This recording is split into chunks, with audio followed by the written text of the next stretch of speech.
Hello, and welcome to Biodiesel Magazine's podcast. I am your host, Anna Simet, editor of Biodiesel Magazine. Today, I am joined by Colin Huwyler, CEO of Optimus Technologies. Colin, hello, and thanks for joining us today. Hi, thank you. Thanks for having me. Absolutely. So, Colin, you're CEO of Optimus Technologies, a company that designs and builds EPA-compliant biodiesel conversion systems. So to start, why don't you tell us a little bit about the background of your company and what you do? Perfect. Yeah. So Optimus builds technology to upgrade diesel engines to operate on 100% biodiesel. We predominantly focus on medium and heavy duty diesel engines, things that are really challenging to decarbonize and other strategies. So our technology is compatible with anything, but predominantly been focusing on road transportation, just starting to get into other sectors like marine and agricultural and construction and heavy equipment. We've been around since 2010 and have the technology deployed from coast to coast. Wow. Okay. And so, have you been with the company since the beginning?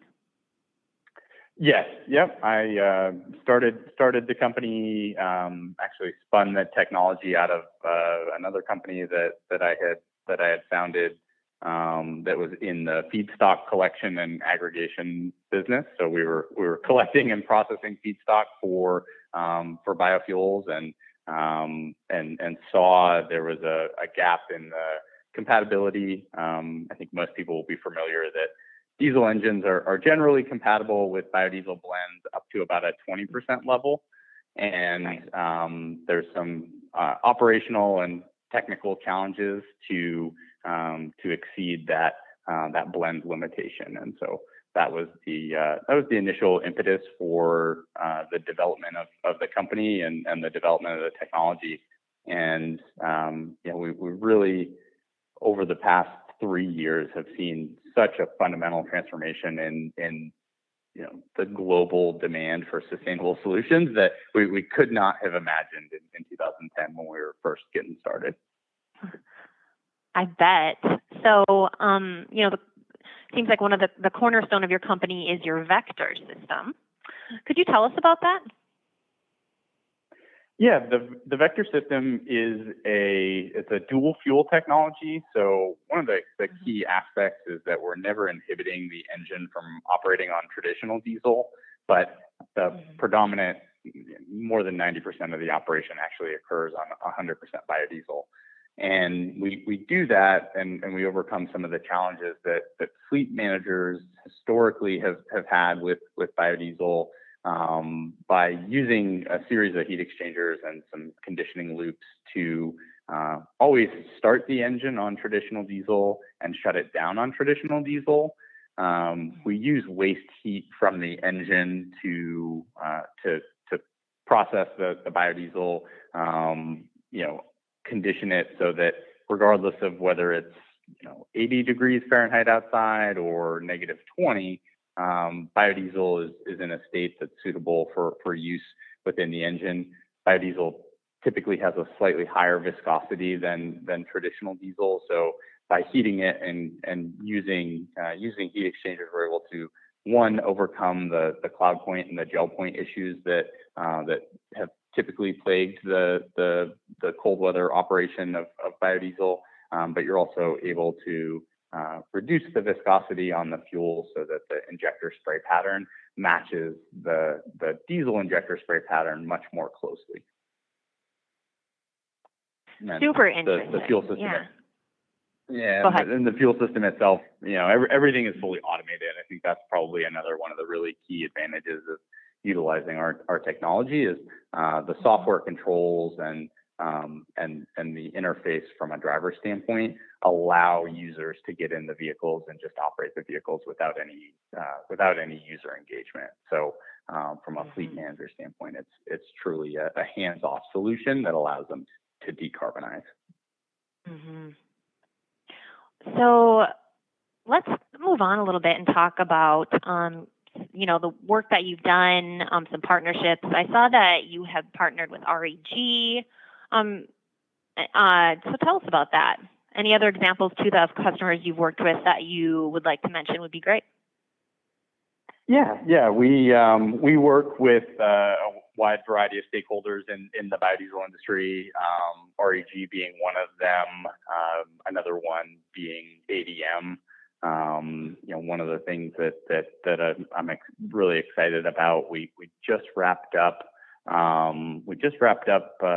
A field trial with ADM trucking operating on fuel from the ADM biodiesel refinery in Missouri. And that was a 1.3 million mile total study that's going to be released here within the next month or two, and really, really phenomenal results as it relates to the use of our technology in rugged kind of commercial transportation. And so, we'll certainly keep you in the loop on the release there. But we do, as you had mentioned, work with REG and a variety of other producers, because at the end of the day, we build engine technology, and we rely on the industry to deliver that high quality, sustainable fuel that all of our customers demand. Absolutely. So you had some big news recently. Optimus was authorized to begin a pilot program in California, which you've said will have an important impact on climate change. Can you tell us some more about that? Yeah, so Optimus has been working over the past 2 years to secure these executive orders. We've gotten executive orders for the use of 100% biodiesel in the state of California, which is the first time that such an executive order has been issued, and then concurrently executive orders for the deployment of our technology, so the hardware itself, demonstrating that engines that have been upgraded with our fuel system still meet the same strict engine compliance emission standards.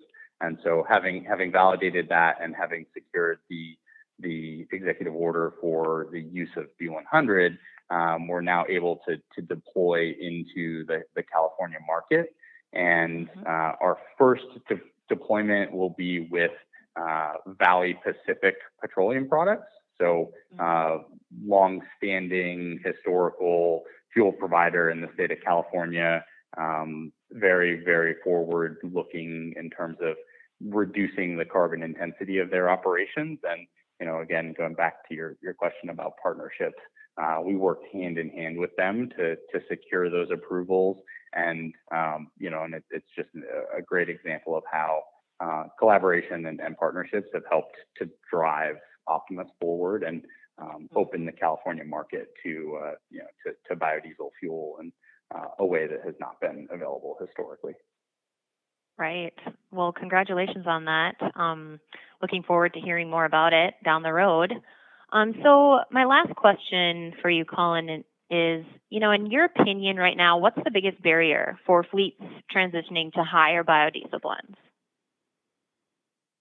I think that the largest challenge that we face generally is it's a component of education. So familiarizing fleet managers with biodiesel blends, with the components that are necessary to have a successful deployment, and then the implications and the benefits that can come from biodiesel.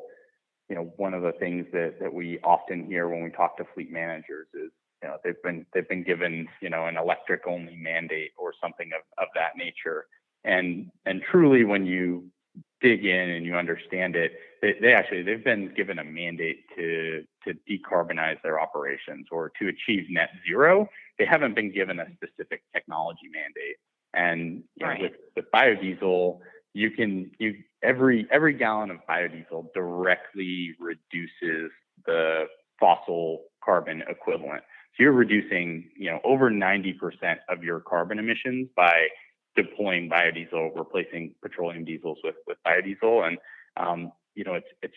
it's an educational process to have all stakeholders, folks from the sustainability team, folks from the fleet management team, folks from the finance department all come together and understand that the biodiesel and low carbon fuels are, absolutely the quickest, most sustainable near-term option to transition to meet those emission reduction or carbon reduction goals. And so, I think that's probably one of the largest challenges we face, is just a broader education and awareness of the product itself. Right. Well, great answer. Thanks so much for that. And, I think with that, Colin, we are going to wrap it up. And I want to thank you so much on behalf of Biodiesel Magazine for joining our podcast and telling our listeners more about Optimus Technologies. Absolutely. Thanks for having me. Yeah. And to our listeners, learn more about Optimus Technologies at optimustech.com. And as always, thanks for tuning in and have a great day.